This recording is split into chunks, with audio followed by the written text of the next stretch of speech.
Pernah kepikiran nggak, siapa sih yang sebenarnya ngatur arah pendidikan dasar dan menengah kita di Indonesia? Well, jawabannya baru aja berubah. Ada perombakan besar di kementerian yang ngurusin ini, dan sebentar lagi kita bakal bongkar barang-barang apa artinya semua ini buat sekolah-sekolah di seluruh negeri. Nah, ini nih pertanyaan kuncinya. Dengan semua perubahan ini, siapa sekarang yang pegang kendali sekolah-sekolah kita? Yuk kita cari tahu sama-sama. Oke, kita mulai dari dasarnya dulu ya. Semua perubahan ini itu sumbernya dari satu dokumen penting, Peraturan Presiden Nomor 6 Tahun 2026. Ini dia nih, dasar hukum yang jadi acuan kita. Terus, buat apa sih semua ini dirombak? Ternyata, alasannya itu jelas banget tertulis di peraturannya sendiri. Tujuannya cuma satu, mewujudkan organisasi yang efektif dan efisien. Simple, padat, dan to the point kan? Oke, kita masuk ke babak pertama. Yuk kita lihat lebih dalam lagi kayak gimana sih sebetulnya perombakan kementerian ini? Nah, kita mulai dari blueprint-nya dulu ya. Struktur organisasinya sekarang jadi kayak gimana sih? Dari sini kita bakal dapat gambaran besarnya siapa ngerjain apa. Jadi di pasal 7 itu, dijelasin ada 7 pilar utama. Ada yang ngurusin administrasi, kayak sekretariat jenderal, ada juga yang ngawasin, yaitu inspektorat jenderal. Tapi, yang paling seru buat dibahas itu ada 3 direktorat jenderal yang fokusnya spesifik banget. Plus 2 badan baru yang perannya sentral. Yuk kita kupas satu-satu yang paling penting. Oke, salah satu perubahan paling gede di struktur baru ini adalah fokusnya ke jantung sistem pendidikan kita. Siapa lagi kalau bukan para guru dan tenaga kependidikan. Dan ini benar-benar sebuah terobosan loh. Bayangin, sekarang ada satu direktorat jenderal yang tugasnya khusus ngurusin guru dan tenaga pendidik, full, 100%. Ini langkah besar banget buat mastiin mereka jadi prioritas utama. Dan ini bukan cuma nama doang ya. Di pasal 13, dijelasin detail banget tugas dan wewenangnya apa aja.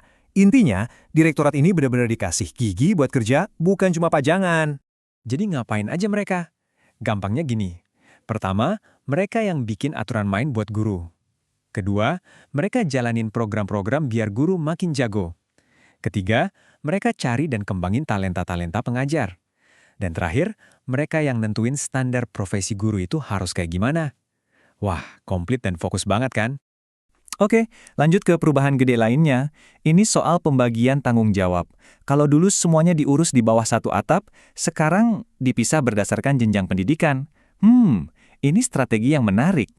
Gampangnya gini, gak ada lagi ceritanya satu pintu untuk semua. Sekarang tanggung jawabnya dipecah jadi 2 direktorat jenderal yang beda. Masing-masing punya fokus jenjangnya sendiri. Nah, pembagiannya kayak gini nih. Ada satu ditjen yang fokusnya ke fondasi, jadi dia ngurusin PAUD sampai SD. Terus, ditjen yang satu lagi ngurusin yang tingkat lanjut, dari SMP, SMA, SMK, sampai pendidikan khusus. Masuk akal banget kan pembagiannya? Pemisahan ini juga kelihatan jelas di teks aturannya. Coba deh lihat, pasalnya aja dibikin misah. Ada pasal khusus buat pendidikan dasar, ada juga buat pendidikan menengah. Dan tugas-tugasnya pun dirinci beda-beda, disesuaikan sama jenjangnya. Oke, sekarang kita bahas 2 bagian penting terakhir di struktur baru ini, yaitu badan yang ngurusin kebijakan dan bahasa. Kalau diibaratkan, ini tuh kayak otak dan jiwanya sistem pendidikan kita. Yang pertama, si otak strategisnya kementerian, namanya Badan Kebijakan Pendidikan Dasar dan Menengah. Nah, merekalah ini yang tugasnya riset, nganalisis, dan nentuin mau dibawa kemana arah pendidikan kita ke depannya. Terus kerjaan mereka apa aja? Wah, kalau kita lihat di pasal 24 dan 25 ini luas banget. Mulai dari kasih rekomendasi kebijakan, bikin kurikulum nasional, ngerancang sistem ujian atau asesmen, sampai ngurusin buku-buku sekolah. Benar-benar sentral perannya. Dan yang terakhir, ada satu badan yang perannya itu fundamental banget buat identitas kita sebagai bangsa. Badan Pengembangan dan Pembinaan Bahasa. Tugasnya, ya seperti namanya, buat menjaga dan mengembangkan bahasa kita.